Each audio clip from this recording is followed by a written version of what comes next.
지난주 우리는 갈라디아서 5장을 가지고 그리스도인의 자유와 성령이라는 주제에 대해서 살펴보았습니다. 그리스도께서 우리를 부르신 것은 자유케 하기 위함이었다는 말씀을 드렸죠. 그리고 그 자유는 그냥 이제부터는 우리 마음대로다 하는 그런 뜻의 자유가 아니었습니다.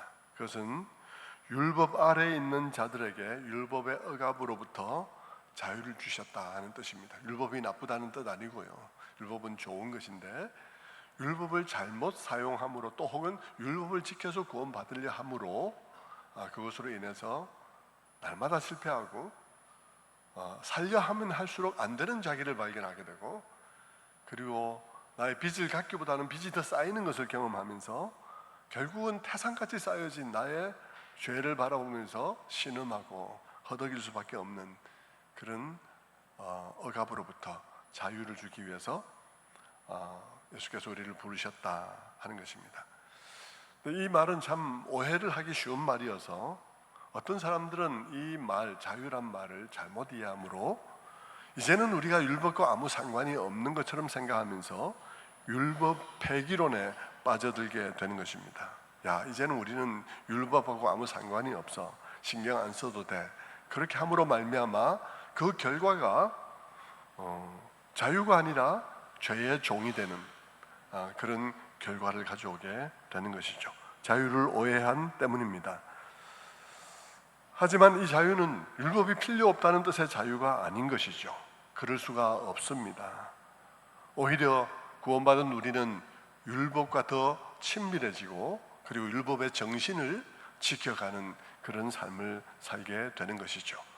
예수님께서도 분명하게 말씀하시기를 율법의 1.1핵이라도 땅에 떨어지지 아니할 것이다, 그렇게 말씀하셨습니다.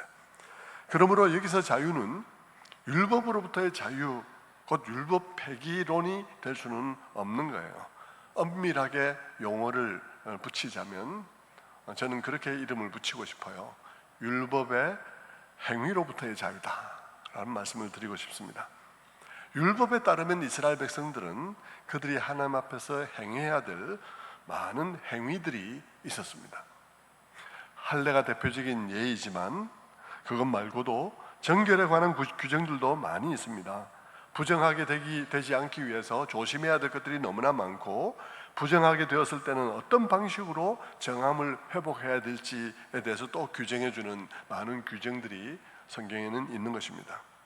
근데 여러분, 그런 규정들을 가지고 우리가 정말 성실하게 그 규정을 지켜서 살아가려고 하다 보면 진짜 그것이 우리들에게 어떤 정함도 확보해 주지 않는다는 사실을 알게 됩니다.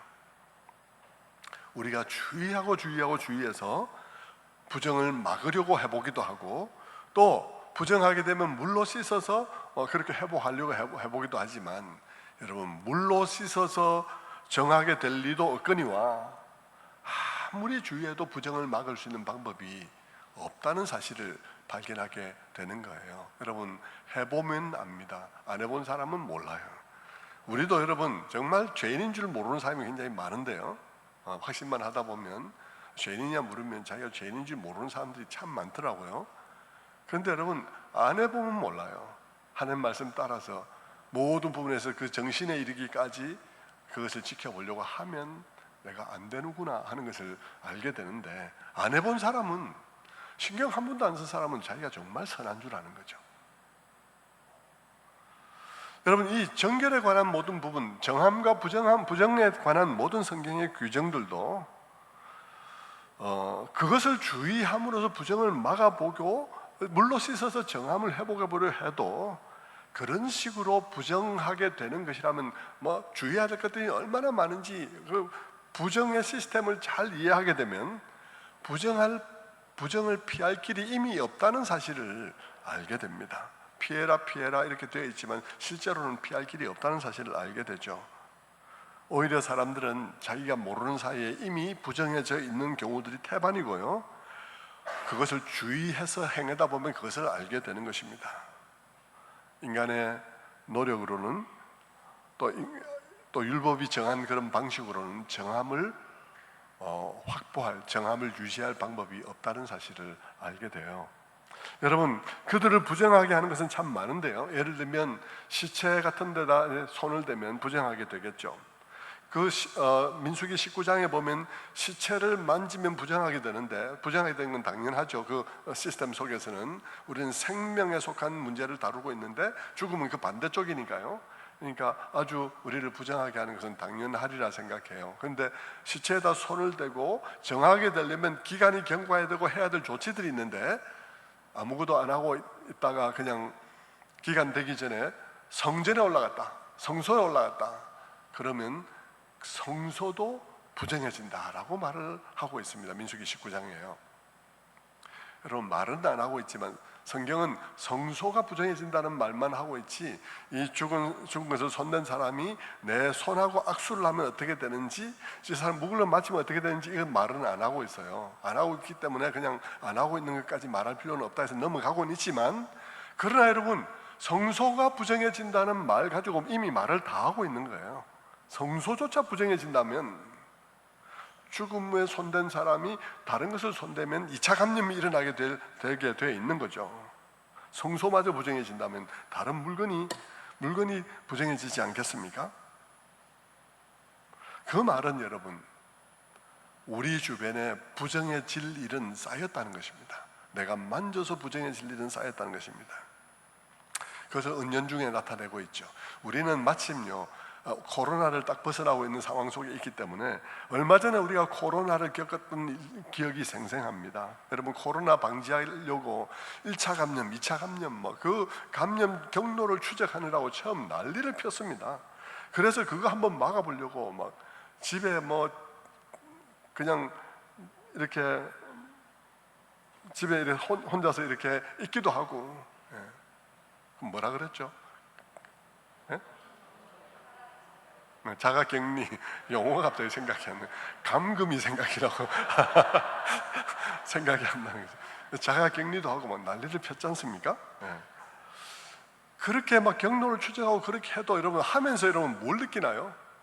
처음에는 막 놀래갖고 했지만 시간이 지나면서 보면 이게 되는 일이 아니라는 사실을 알게 되잖아요. 이게 되는 일이 아니죠. 정말 철저하게 막으려 할수록 여러분 1차 감염, 2차 감염, 3차 감염, 4차 감염, 5차 감염 다 이걸 막아버리려 그러면 삶이 죽어버리는 것입니다. 우리 삶이 죽어버리니까 그렇게 못하잖아요. 그냥 얼마간 하다가 말아버리잖아요. 구약도 마찬가지입니다. 여러분, 정과 부정의 문제도 가만히 들여다보면 성소가 부정해진다는 말로 이미 다 암시하고 있어요. 네 주변이 전부 다가 부정한 것이라는 사실을 이미 다 암시하고 있는 셈입니다. 그런데 여러분, 그렇게 말하지 않고 그래도 성소도 부정해진다는 말 정도 얘기하고요, 그렇게 그치고 있는 것은 그 정함을 유지하려는 시스템 자체가, 그 율법의 말씀 자체가 불완전한 정함을 방지하게 완전하지 못하다는 사실을 이미 우리에게 가르쳐주고 있습니다.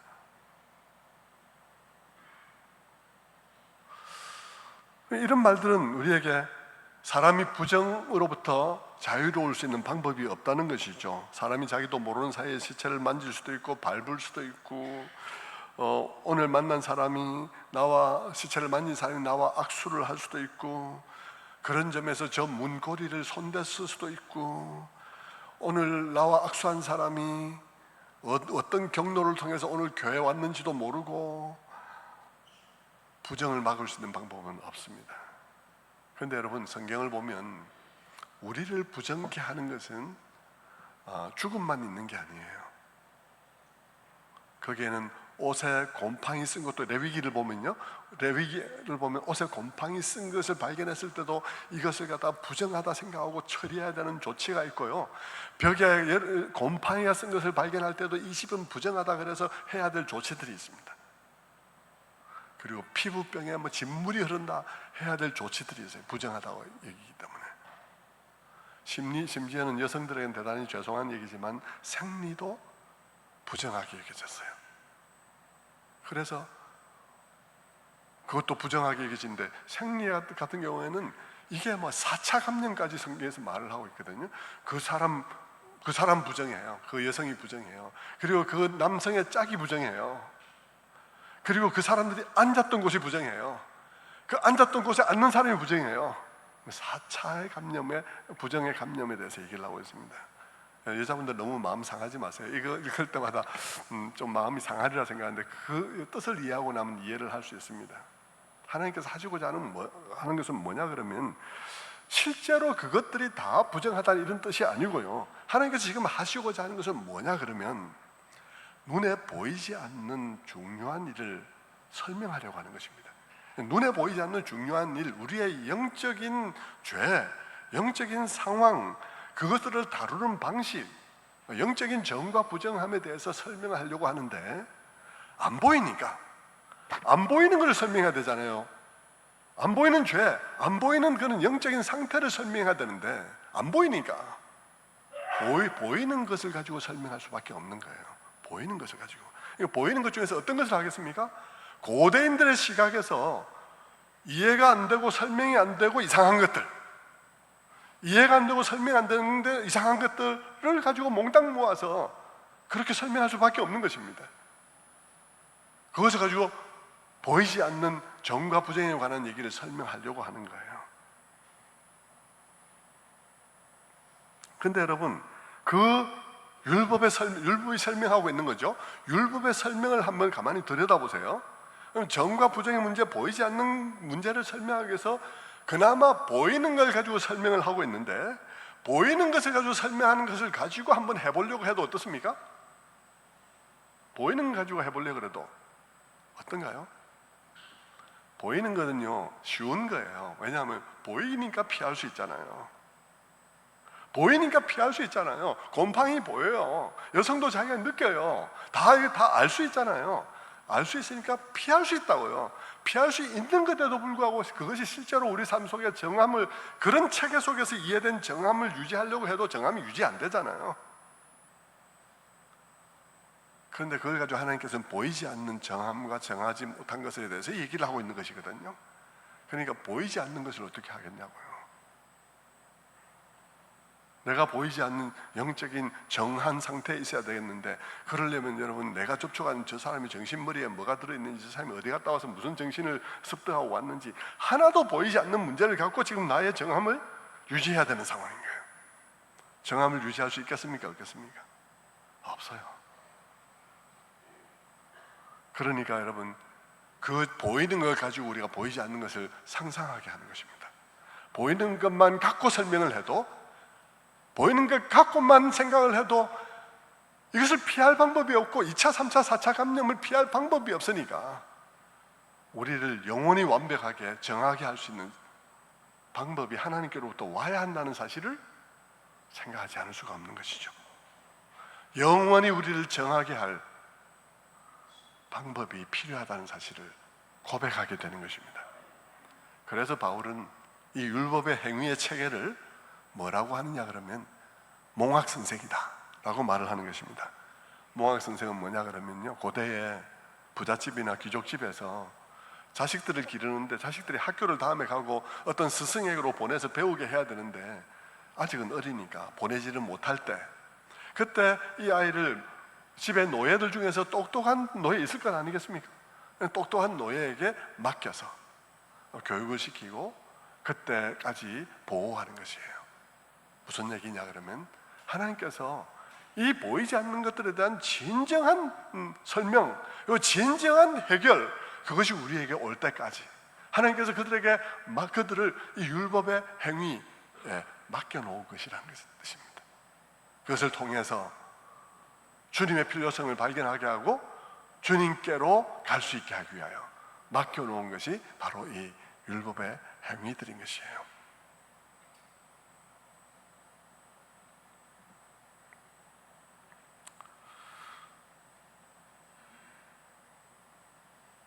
그 율법을 우리가 다 지키기에는 율법의 행위들이 너무 많고요. 또 설사 다 지킨다 하더라도 그렇다고 해서 정결해지는 것도 아님을 우리가 보는 것이죠. 게다가 그 율법의 정신을 지켜야 된다면 우리는 더더욱 지킬 수가 없는 상황인 것입니다.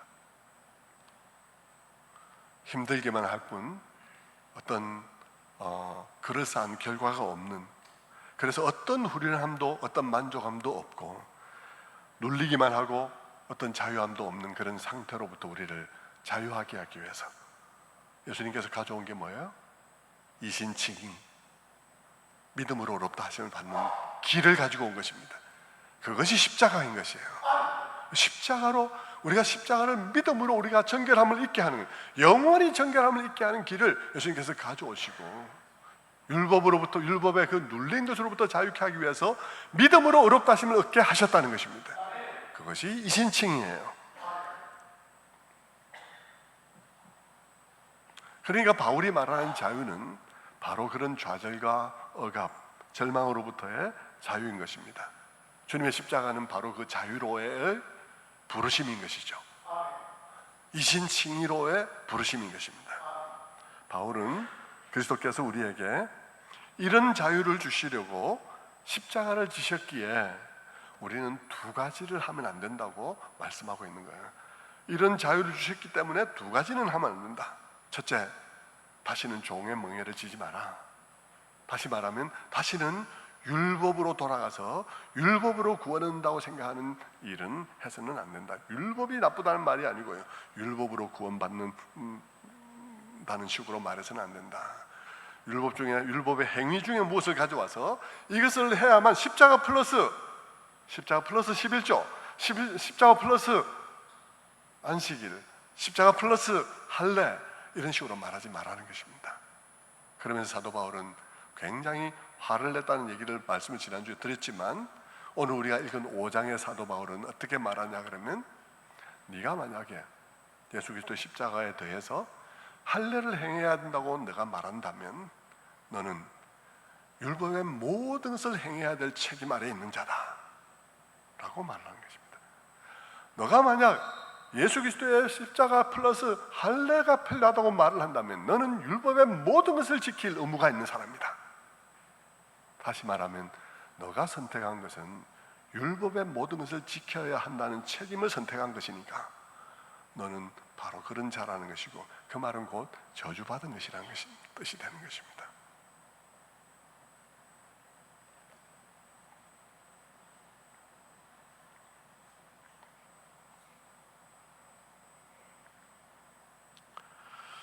그래서 사도 바울은 내친김에 말씀하면서 이제는 율법으로 구원을 얻는 것이다. 그런데 그러니까 이제는 믿음으로 구원을 얻는 것이다. 그러면서 그 믿음은 빈 깡통 믿음이 아니고 사랑으로 역사하는 믿음이다라고 말을 했던 것입니다. 그리고 사도 바울은 그와 동시에 다른 쪽에 대해 사람들에 대해서도 경고하는 것입니다. 너는 이 자유를 오해해서 혹 이제는 마음대로 해도 된다는 식으로 육체의 기회로 삼지 마라. 갈라디아서 5장 13절 말씀이죠.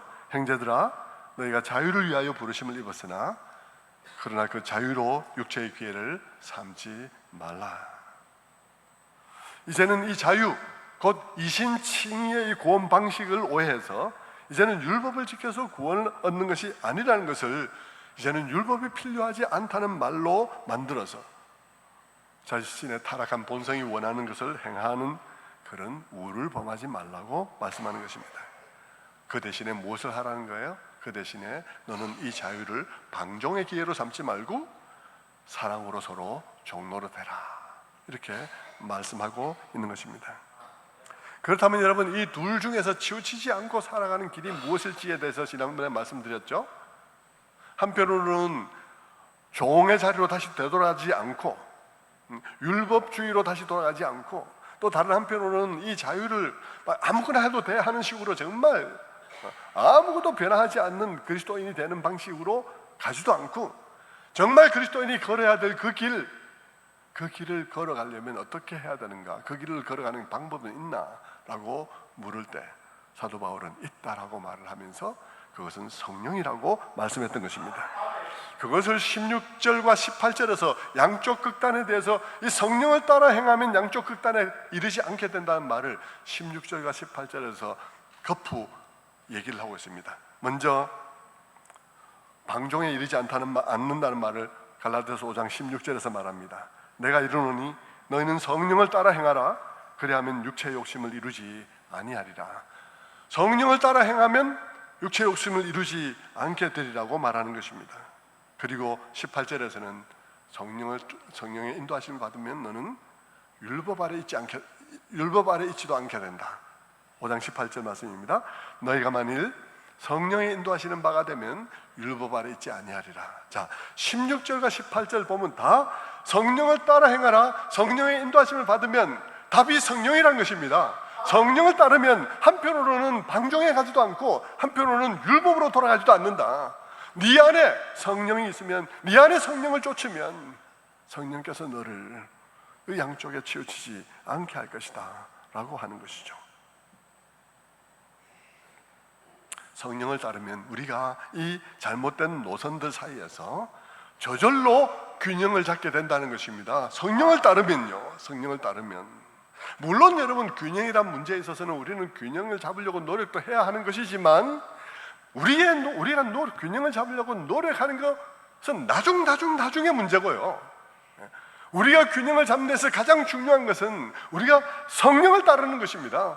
성령을 따르면 균형을 잡는다는 것입니다. 죄를 안 짓는 문제도 그렇습니다. 여기 육체 행위들이 많이 나오죠. 막 당 짓는 것, 술 취함, 분쟁과 다툼 이런 얘기들 많이 나옵니다. 여기 음행 다 나오죠. 여러분, 죄를 안 짓는 것도 마찬가지입니다. 여러분, 그리스도인이 죄를 안 짓는 방법은요, 죄를 생각하며 죄와 싸우는 게 아닙니다. 성령을 쫓아 행하는 것입니다. 성령을 쫓아 행하면 성령께서 내 안에 예수 그리스도를 비추어 주시고 그 아름다움의 감동을 통해서 내가 그 지저분하고 더러운 데 빠지는 것보다는 이 아름다움 속에 거하리라는 결심을 하게 하는 것이죠. 성령이 우리로 하여금 죄를 짓지 않게 하는 것입니다. 성령이 우리로 하여금 죄를 짓지 않게 하는 것이지, 내가 내 스스로 죄 안 지어야 되겠다고 결심하고 결단해서 그 결단으로 투쟁하고 싸워서 죄를 안 짓는 게 아니에요. 그리스도인의 삶의 원리를 바르게 이해해야 합니다. 왜 여러분, 성령께 의지하고 성령을 좇으면 우리가 이 양쪽 사이, 극단 사이에서 균형을 저절로 잡게 됩니까? 그것이 정말, 그것을 깊이 주님을 그 성령께 의지하면 저절로 맺히는데 왜 그렇습니까? 왜 균형을 잡게 됩니까? 성령께서 우리의 심령에 조명해 주시는 분 때문입니다. 성령께서 우리 안에 조명해 주시는 그분이 어떤 분이십니까? 그분이 가장 균형 잡힌 분이십니다. 그분이 가장 아름다운 분이죠. 여러분이 더 균형 잡혔나요? 집사님이 더 균형 잡혔나요? 네. 예수님이 가장 더 균형 잡힌 분이세요. 가장 균형 잡힌 분이시죠. 그분을 자꾸 우리의 마음에 비춰주시니까, 그러니까 저절로 내 마음속에 균형이 잡히는 거죠. 균형 잡히려고 혼자 성령 없이 막 내 깨달음으로 공부해서 균형 잡으려고 하면요, 균형이 안 잡혀요. 내 자신이 균형이 안 잡히기 때문에 우리는 확신 편향에 빠져 있는 사람들이고요. 내가 익숙한 것만 자꾸 쌓아서 나중에 한쪽으로 기울어질 수밖에 없고요. 그리고 내가 답을 알았다 하더라도 답 안 것 때문에 교만해서 다 망칩니다. 될 일도 안 돼요. 성령께서 그리스도를 내 심령에 비추어 줄 때만 우리는 바로 갈 수 있습니다. 그것이 답인 거예요.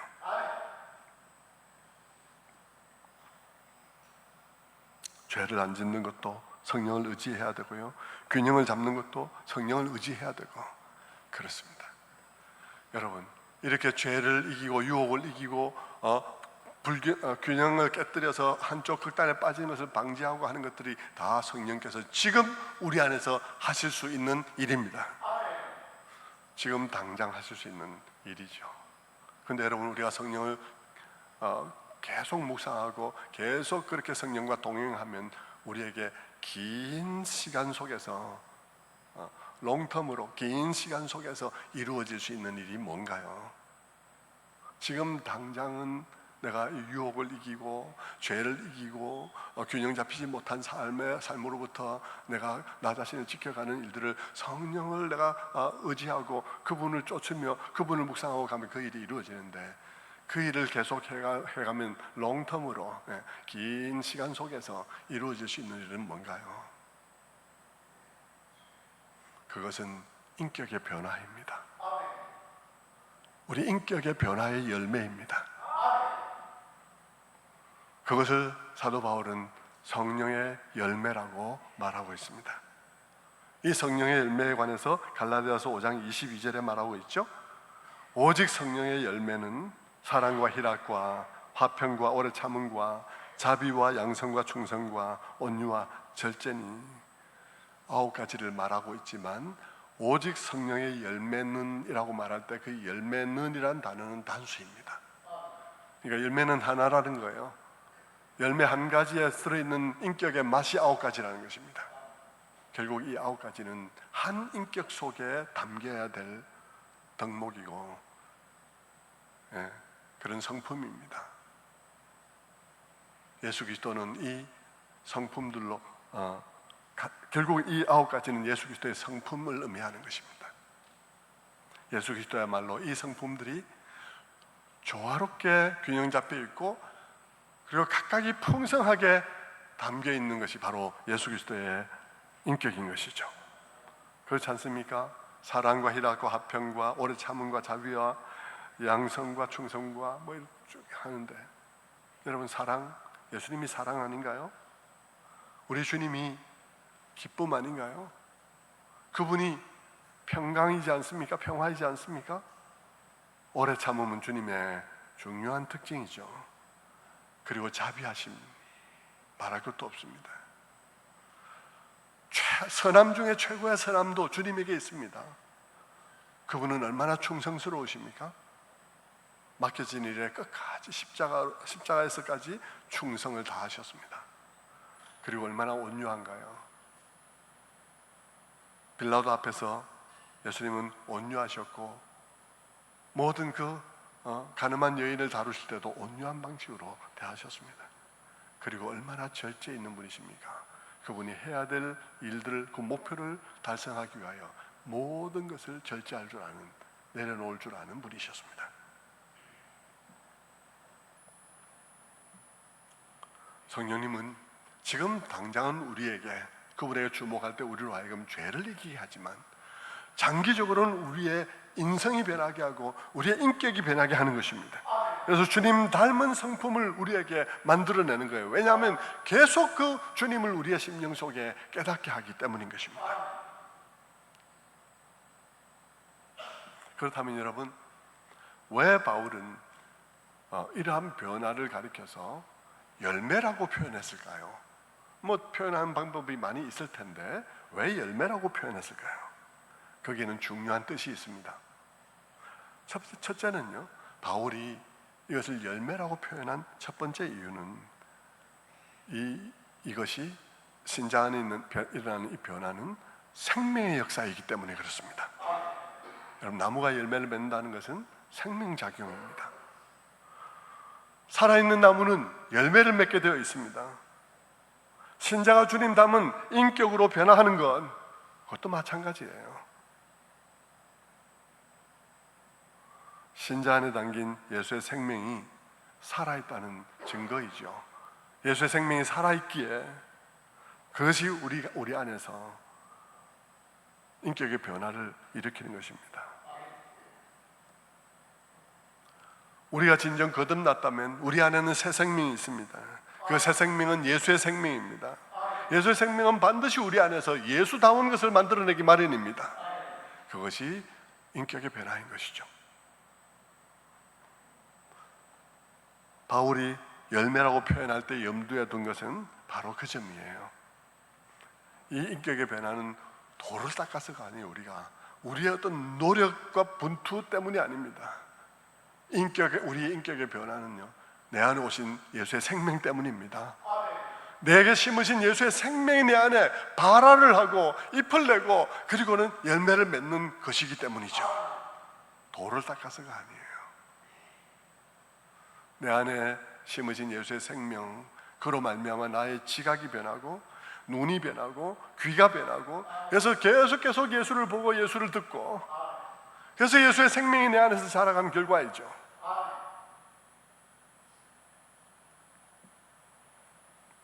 두 번째로 열매라고 표현한 이유는 시간의 개념이 들어가기 때문인 것입니다. 열매에는 시간의 개념이 들어 있습니다. 열매를 맺히는 데에는 시간이 필요한 거예요. 마찬가지로 우리 안에 예수님 닮은 열매가 맺히는 데에도 시간이 걸린다는 것입니다. 우리가 기계라면 프로그램을 심으면 당장 가능하지만 하나님께서 우리를 기계가 아닌 인격으로 대하시기 때문에 시간이 걸리는 것입니다. 나무에서 열매가 조그맣게 모양이 잡히는 데에도 오랜 시간이 필요합니다. 몇 개의 계절이 필요하죠. 그리고 이런 모양이 잡히고 난 다음에도 이것이 크는 데에도 시간이 필요합니다. 그리고 커져도 그 안에 맛이 들어가는 데에는 또 시간이 필요한 거예요.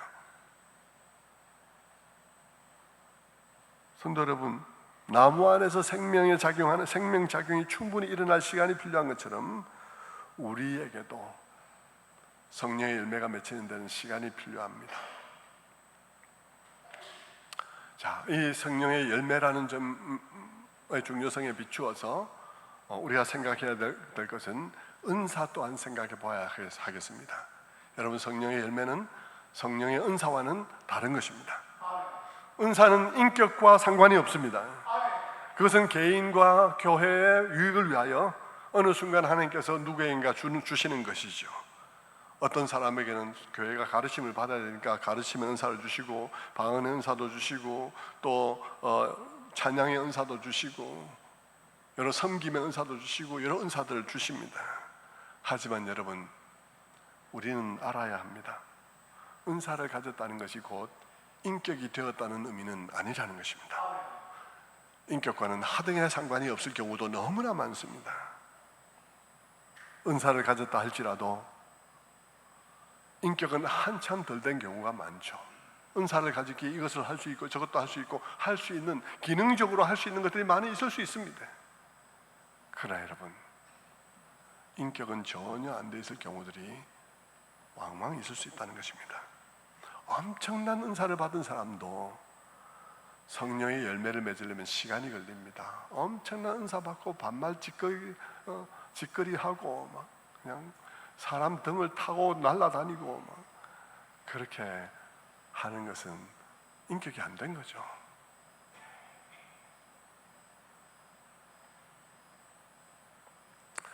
열매, 세 번째로 열매라는 말에 내포된 또 하나의 중요한 것은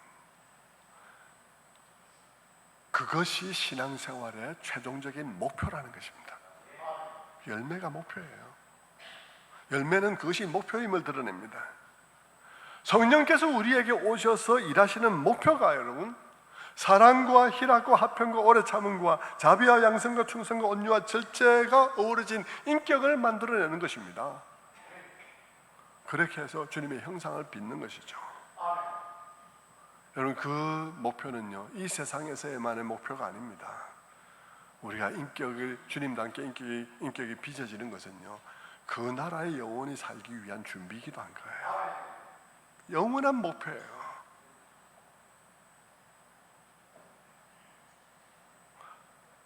열매가 목표라는 것은 성경의 다른 부분에도 막 나오죠. 예수님께서 막 예루살렘에서 열매 없는 무화과나무 저주한 데도 나오고요, 구약에도 나오고요.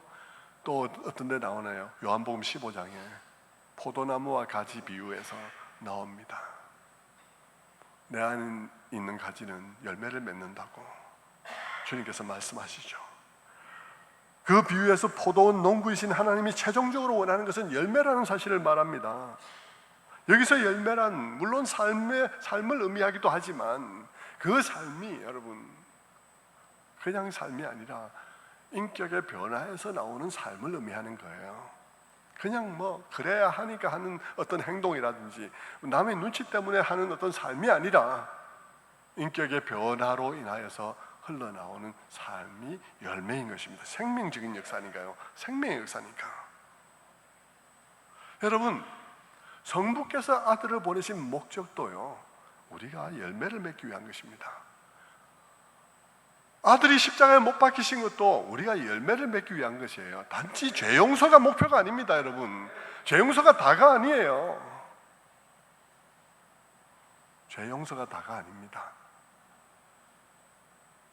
열매라는 것은 그런 의미가 있는 거예요.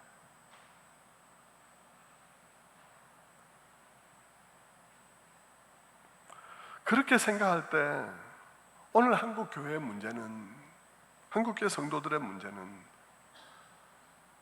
성령의 역사를 말할 때마다 사람들이 늘 어떤 특별한 경험과 관련시켜서 말하기를 즐거워한다는 것이죠. 늘 그렇게 말하는 습관이 있어요. 꿈과 환상 얘기하거나 신비한 음성 얘기하거나 병고침 얘기하거나 미래에 대한 예언을 얘기하거나 하는 그런 것들을 가지고 말할 경우들이 많다는 거예요. 그러나 여러분, 그런 것들은 꿈, 환상, 그런 미래에 대한 예언, 이런 것들은 주님이 우리와 관계하시는 목적이 아닙니다.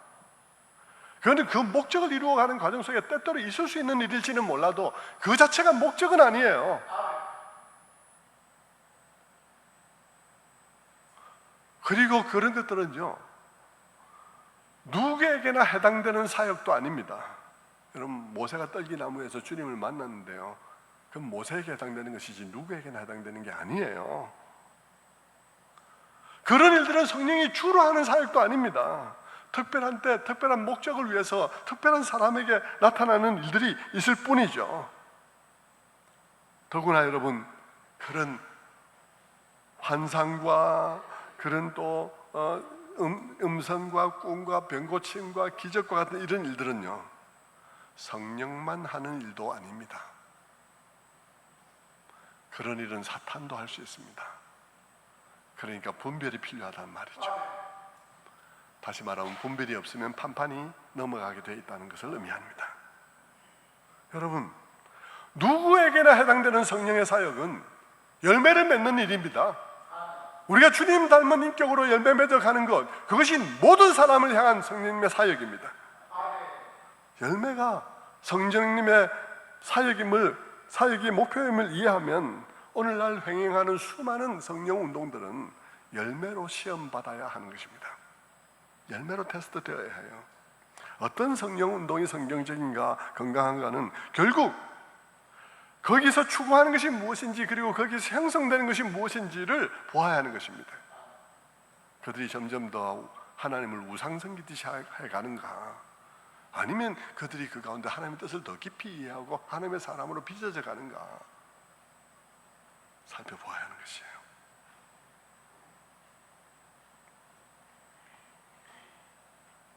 희한한 일이 나타나도 그 삶이 육체의 일을 이루게 한다면 그 성령 운동은 불건전한 것입니다. 어떤 특별한 경험을 했다는 것 자체가 그 사람의 인격이 되었다는 의미는 결코 아닙니다. 그걸 우리가 기억해야 되는 것이죠. 주님 당시에도 주님께서 말씀하셨죠. 산상수훈에서 내가 주의 이름으로 귀신을 쫓아내고 내가 주의 이름으로 이런 일저런을 했습니다. 주님께서 불법을 행하는 자들아 내게서 물러가라. 그러면서 주님께서 말씀하시기를 열매로 알 것이다 라고 말했습니다. 그들이 행했다고 하는 일들은 오늘 막 그냥 난잡한 성령운동을 하는 사람들이 했다고 하는 것하고 같은 거예요. 항목이 똑같잖아요. 거기 나오는 게.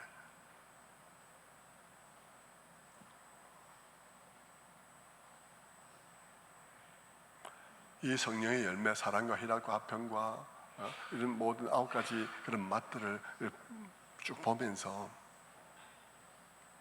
우리가 생각해야 되는 것은 성령 충만이 뭘까 생각해야 되는 것입니다. 성령 충만은 이상한 사람 만드는 게 아니에요. 많은 사람들이 성령 충만을 이상한 사람, 기인을 만드는 걸로 착각하고 있습니다. 여러분, 성령 충만은 정상적인 사람을 만드는 것입니다. 사람을 정상으로 만드는 거예요. 비정상적인 인간들을 정상으로 만드는 게 성령 충만입니다. 예수 그리스도의 인격이 우리 가운데 자리를 잡게 되는 것이죠.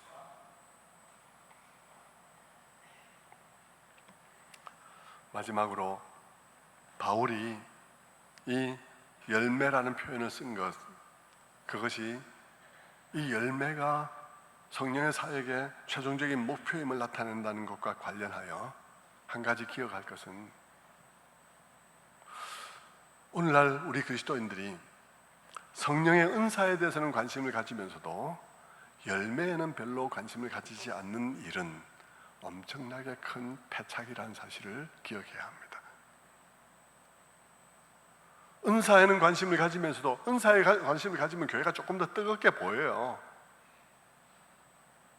그런데 여러분, 은사에 관심을 가지면서도 열매에 관심을 가지지 않는 일은 한국 교회를 망하게 하는 것입니다. 한국 교회 안에는 은사도 강조되고 일도 봉사도 강조되었습니다. 참 열심히들 하죠. 그러나 성령 안에서의 인격의 변화, 성도의 인격 안에서의 그리스도의 향취와 그런 맛이 나야 한다는 점에 대해서는 별로 강조되지 않았습니다. 그러다 보니 그 결과를 지금 우리가 거두어들이고 있는 중에 있습니다. 그것이 목표라고 말을 했는데, 하나님 성령의 모든 사역의 최종적인 목표는 그것이라고 말했는데 교회가 그것을 강조하지 않는 거예요. 그것이 한국 교회의 문제가 아닐 수가 없는 것이죠. 그것이 무서운 결과로 되돌아오고 있습니다. 사람들은 교회 안에서 무언가를 봉사하면 된 줄로 생각해요. 여러분, 봉사는 너무 귀하고 너무 감사한 일이에요. 그러나 우리의 시간 조금 구분해 봐야 합니다. 어제만 하더라도 여러분, 우리 체육단하고 얼마나 수고했습니까? 너무 감사하고 감사해요. 그러나 여러분, 그 일을 우리가 정말 감사해야 되고 또 치하받아야 마땅하지만 착각하지는 말아야 됩니다.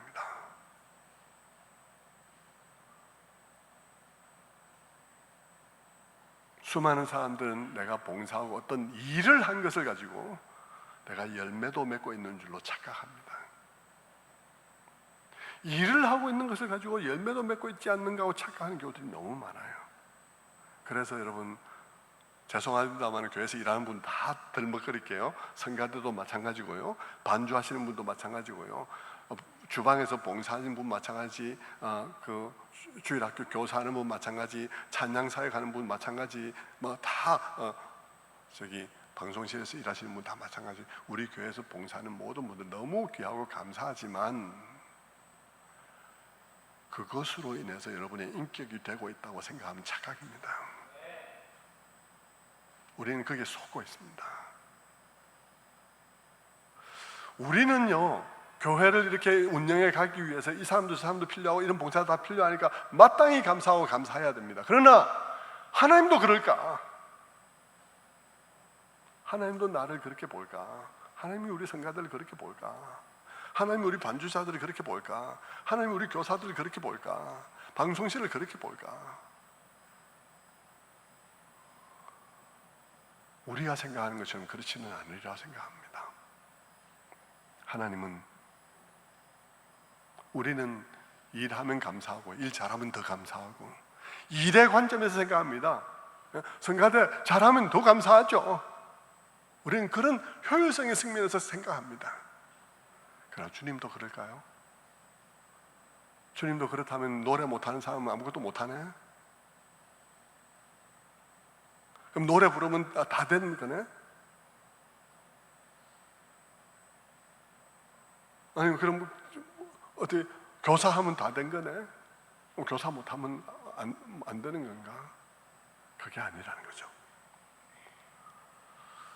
여러분, 우리는 많은 사람들이 봉사한다고는 하지만 정말 우리의 인격이 되었는지도 보아야 하는 것입니다.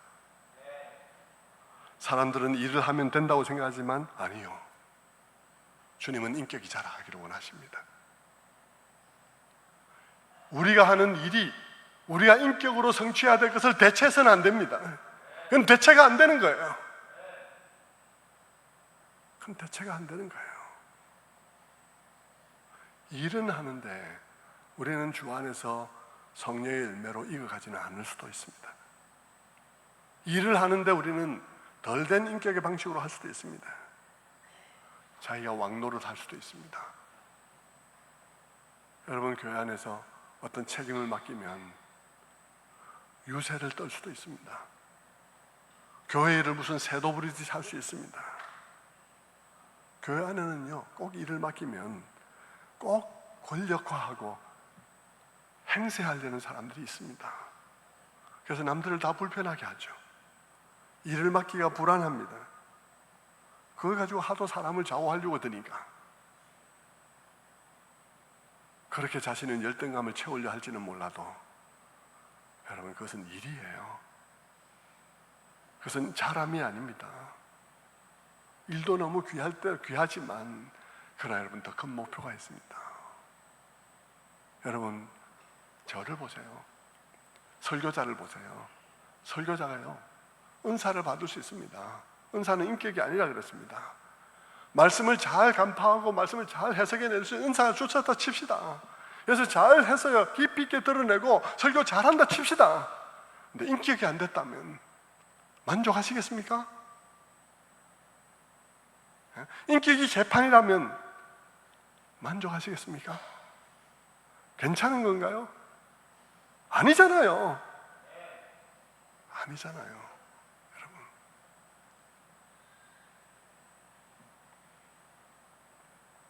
모든 부분이 다 마찬가지예요. 우리가 봉사하고 있는 모든 부분이 다 마찬가지입니다. 우리는 일을, 열매를 일로 대체하지 말아야 합니다. 그렇게 안 되는 거예요. 그건.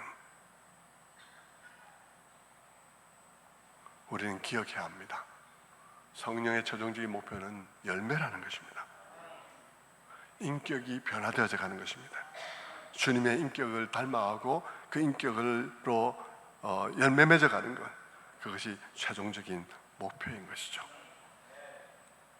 그것을 위해서 성령님이 지금 우리 안에서 일하고 계십니다. 어떻게 일하시나요? 마지막으로 성경 두 기절만 찾아보고 마칩니다. 빌립보서 2장 13절 말씀입니다. 너희 안에서 행하시는 이는 하나님이시니 자기의 기쁘신 뜻을 위하여 너희에게 소원을 두고 행하게 하시나니. 여러분, 우리의 모든 변화는 우리가 돋닦기 위해서 노력하거나 나의 투쟁이 아닙니다. 성령께서 내게 하시는 일에 내가 순응하는 거예요. 성령께서는 내 안에 이 일을 시작하십니다. 어떻게 해요? 내 변화된 내 마음속에 소원을 품게 하십니다. 계속 주님의 아름다움을 보여줌으로써요, 나로 하여금. 여러분, 아름다움을 보면 추한 것을 알게 돼요. 여러분, 고도로 아름다운 것을 보면 웬만한 것은 눈에 안 찹니다. 여러분, 차 살 때도 그렇죠? 여러분, 좋은 차 한번 시승하고 나면 밑에 차 타기 어렵습니다. 오디오요, 사러 가서 오디오 정말 좋은 거 듣고 나면 밑에 가서 못 사요. 못 삽니다. 성령께서 우리에게 하시는 것은 우리 안에 그리스도를, 그 아름다움을, 그 영광을 있는 대로 우리에게 보여주시는 것입니다. 그리고 내 안에 소원을 품게 하는 거예요. 나도 이렇게 살고 싶다 하는 소원을 품게 하는 거죠. 내가 거룩한 방향으로 변화되어 가는 건 나의 투쟁이 아닙니다. 나의 투쟁만으로 되는 일이 아니에요. 그보다 훨씬 더 전에 성령께서 내 안에 소원으로 시작하시는 것입니다. 그리고 성령께서는 그 일을 완성해 가는 거예요. 빌립보서 1장 6절의 말씀입니다. 너희 안에서 착한 일을 시작하신 이가 그리스도 예수의 날까지 이루실 줄을 우리는 확신하노라. 성령께서 이루어 가실 것입니다. 말씀을 맺겠습니다. 이 설교를 왜 하겠습니까? 우리가 알아야 할 것들이 있기 때문이죠. 무엇을 알아야 하나요? 성령께서 우리 안에서 하시는 일들을 알아야 하는 것입니다. 성도 여러분, 성령은 우리 안에서 이와 같이 거룩한 성품을 빚어 가시는 거예요. 우리가 이 세상에서 깨달음을 얻게 하시고 우리에게 자유를 주시되 그 자유가 방종에도 가지 않고 율법으로 되돌아가지도 않고 정말 사랑으로 역사하는 믿음으로 살아가면서 이 자유를 들여서 서로 종로로 타는 삶을 살아가도록 하는 데 있어서 우리의 길잡이 노릇을 해주시는 거죠. 계속해서 주님을 우리 안에서 보여주시면서, 또한 장기적으로는 그 성령께서 우리 안에서 그리스도의 성품을 이루어가는 것입니다. 그것이 성령께서 우리에게 해가는 것이에요. 그런데 우리가 알아야 될 일이 있다는 것이었습니다. 무엇입니까? 자꾸 우리가 하는 일, 봉사를 가지고 성령께서 이루어야 할 성품 작업을 대체하는 것으로 생각해서는 안 된다는 것입니다. 그걸 알아야 되는 것입니다. 내가 하고 있는 일은 일이고요, 주 안에서 내가 빚어져 가야 되는 것입니다. 우리 모두가 다 주님 안에서 우리를 부르신 주님의 뜻이 무엇인지를 알고 열심히 우리가 섬기는 분들에 대해서 정말 감사하면서 그러나 그럼에도 불구하고 우리는 스스로 속지는 말고 자라가는 일들을 자라가야 하는 거예요. 그렇게 아름다운 교회가 되기를 주님의 이름으로 축원합니다.